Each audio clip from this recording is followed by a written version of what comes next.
así, porque entonces están engañando al erario público y están engañando a la gente. Si un concejal tiene un sueldo, es su obligación acudir a los plenos, no tiene por qué recibir un sobresueldo, y lo mismo pues un diputado o un senador. Y aparte de eso, bueno, podríamos hablar de muchas cosas, como por ejemplo que el Senado hoy en día sobra, estando las comunidades autónomas, que ya de por sí representan a todos los habitantes de este país. Y bueno, y podría decir muchísimas cosas más, pero bueno, llevaría muchísimo tiempo. Quería que me contestaran a de que, por favor, que rectifiquen que los trabajadores públicos y los funcionarios públicos son necesarios y generen riqueza de forma directa o indirecta. Gracias. Muchísimas gracias por su colaboración. Adelante. A ver, yo creo que a lo mejor no nos hemos expresado bien. Sí, yo creo que no, parece que vamos en el mismo línea. No nos han entendido. Lo que queríamos decir es que determinados empleados del sector público no son productivos. Exacto. No que no generen riqueza. Evidentemente, un profesor de historia es muy necesario, su trabajo es muy necesario, muy loable, y creo que todos tenemos la obligación, los que trabajamos en sectores productivos, el que trabaja en Navantia, el que es autónomo, demás, de aportar pues una parte de su salario para que se satisfaga el salario de ese profesor de historia, poniendo un ejemplo. Pero el problema es que, evidentemente, si resulta que la mayoría de nuestros trabajadores son profesores de historia, pongo el ejemplo de profesor de historia por hacerlo de un modo más gráfico, pero están desarrollando unas determinadas labores docentes o unas determinadas labores relacionadas con servicios públicos, pero que no generan una productividad económica, sino que, al contrario, son financiados directamente por los recursos públicos, pues eso, lógicamente, lo que está generando es mayor endeudamiento del Estado. Eso no quiere decir que, evidentemente, el trabajo que hacen la mayor parte de los funcionarios no sea muy útil y sean servicios públicos, y hay excelentes profesionales en el sector público, y por supuesto que los funcionarios y los trabajadores de las empresas públicas son necesarios. Que es cierto que los resultados de Navantia aquí en Ferrol en el último año, efectivamente, pues generaron un beneficio de 35 millones. Si yo no creo que el hecho de que sea una empresa pública quiere decir que por definición sea ineficiente o que haya que privatizarla, ni mucho menos. Una empresa pública puede funcionar bien, y me consta que nuestros astilleros hacen muchas cosas bien y son muy competitivos. Hay aspectos que, lógicamente, serían mejorables, pero como cualquier empresa. Evidentemente, un funcionario, un trabajador del sector público, tiene que haber, evidentemente, funcionarios tal. De lo que estamos hablando es de otra cosa.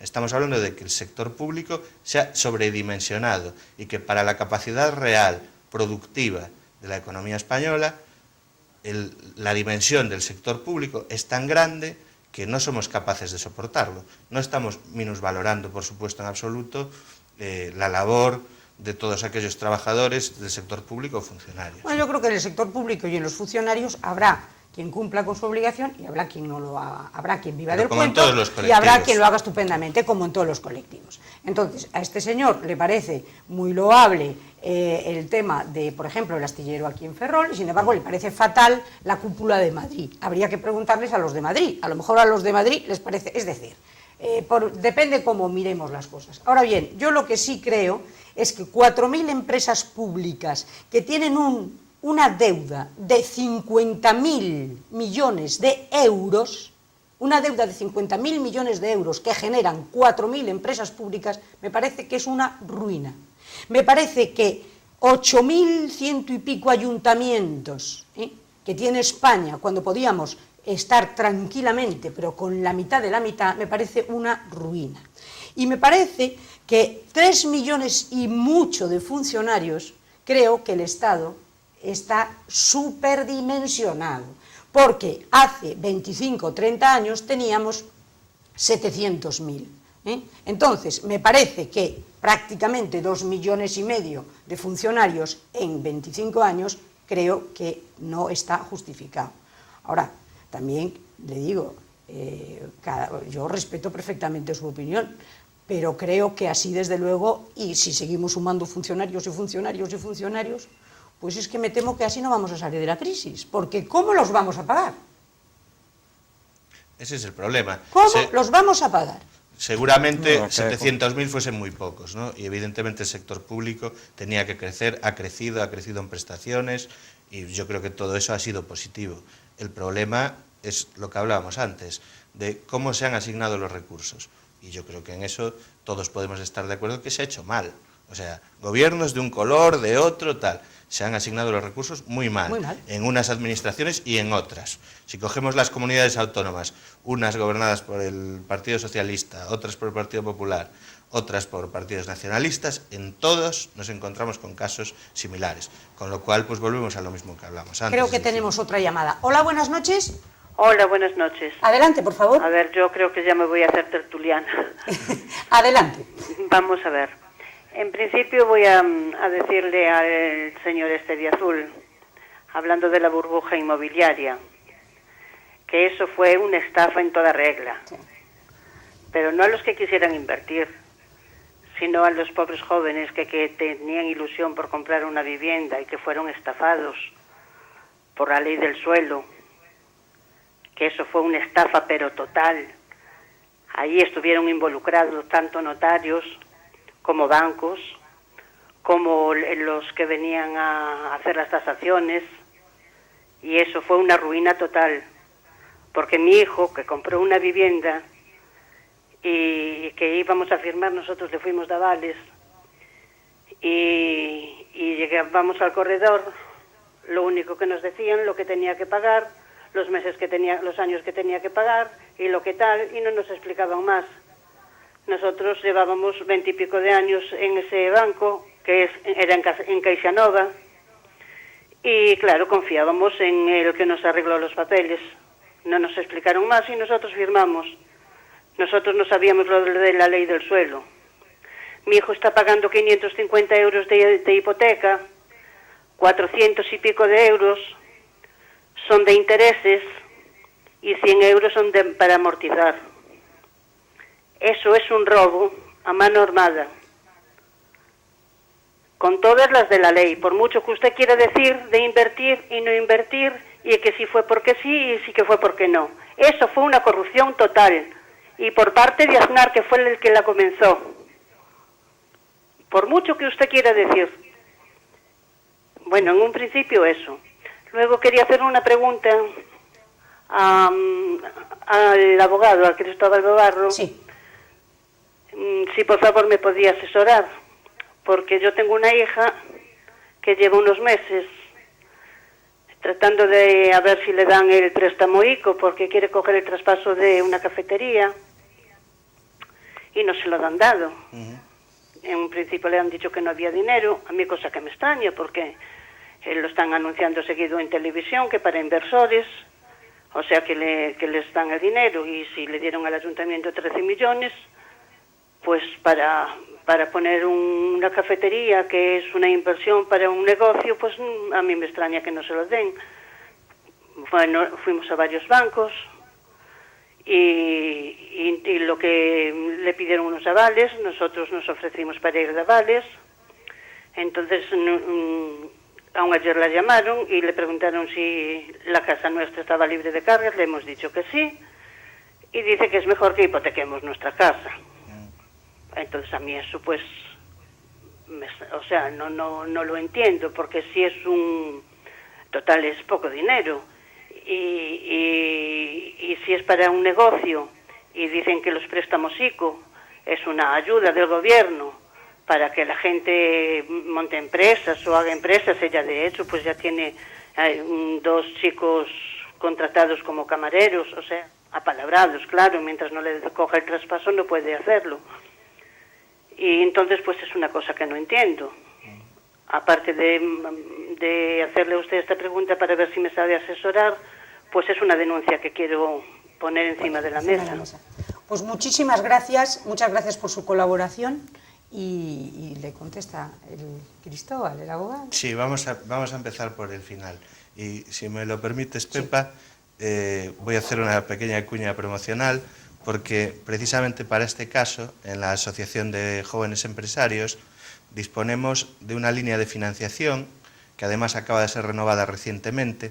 Todavía no está abierto el plazo de convocatoria, pero va a ser abierto en estas próximas semanas, y son unas líneas de financiación de préstamos a través de ENISA, que es la Empresa Nacional de Innovación, que es una empresa que depende del Ministerio de Industria.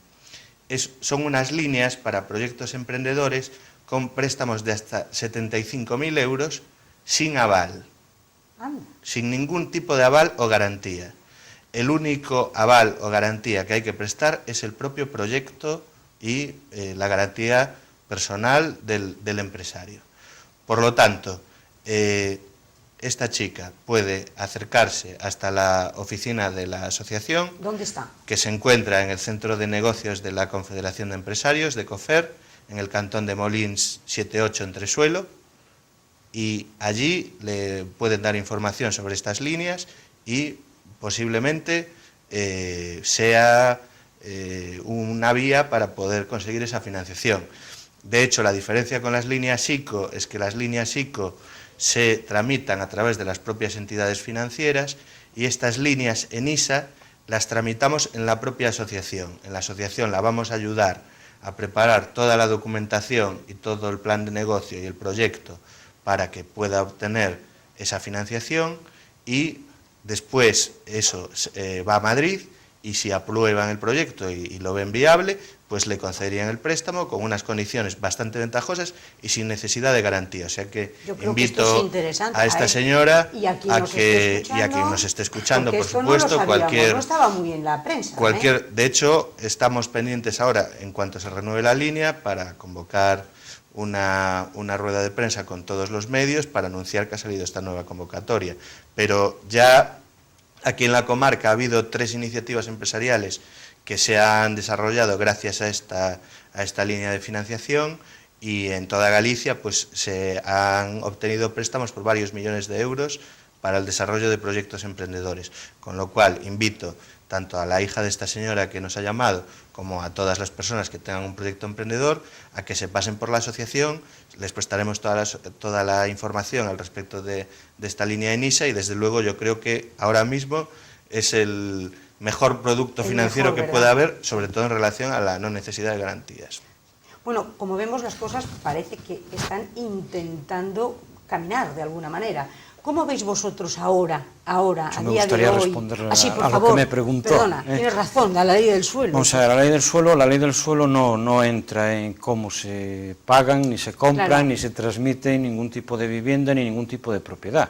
Regula únicamente los usos en que se puede emplear cada trozo de suelo del territorio. Si es para plantar árboles, si es para hacer edificios, si es para hacer edificios de viviendas o para hacer estaciones de tren. O sea, la ley del suelo se limita simplemente a ordenar el territorio con los usos que se va a emplear en ello. A partir de ahí, lo que hay son normativas financieras de los bancos y de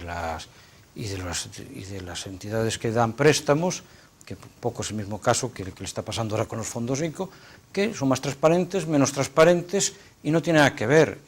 Yo antes, cuando hablaba de la burbuja financiera, no me refería a aquellas personas que compran, adquieren una propiedad para hacer uso y disfrute de ella. Yo me estaba quejando de aquellas personas que la compran para simplemente sacar una rentabilidad económica, y cuando le han sacado esa rentabilidad económica, deshacerse y olvidarse de la propiedad, ya sea un solar, ya sea un terreno, ya sea un edificio de viviendas, ya sea un centro comercial. Porque incluso hemos vivido aquí operaciones en la propia ciudad de centros comerciales que han venido empresas a montarlos de forma especulativa para dejárselos a otra gente y sacarse el rendimiento en la tramitación de licencias, construcción y venta al que luego lo va a gestionar. No está tan lejos el caso más del centro de Ferrol, ¿no? Del centro comercial que hay en Ferrol. Entonces, eso es a lo que me quejo, eso es la burbuja inmobiliaria en la que hemos vivido, en el convertir nuestra economía en toda una economía especulativa donde prima la riqueza de enriquecerse cuanto antes, sí, al mínimo esfuerzo. Cuando eso trae siempre a la consecuencia al final de que hay alguien que lo paga. Cuando se especula es porque alguien se enriquece a base de empobrecer a otros, no tiene más sistema. El más listo se enriquece, los demás que quedan por el camino se empobrecen. La economía productiva es aquella que genera riqueza para todos, para para el que invierte en esa economía y para el que trabaja creando los productos de esa economía. Teníamos una economía productiva, hemos pasado en unos años de la mano no sé de quién, porque ha sido algo a escala por lo menos europea, a una economía especulativa, y ahora parece que tenemos que volver a la realidad y a que las cosas valgan lo que realmente cuestan producirlas, no lo que hay alguien que está por ahí. Y ahora digo yo,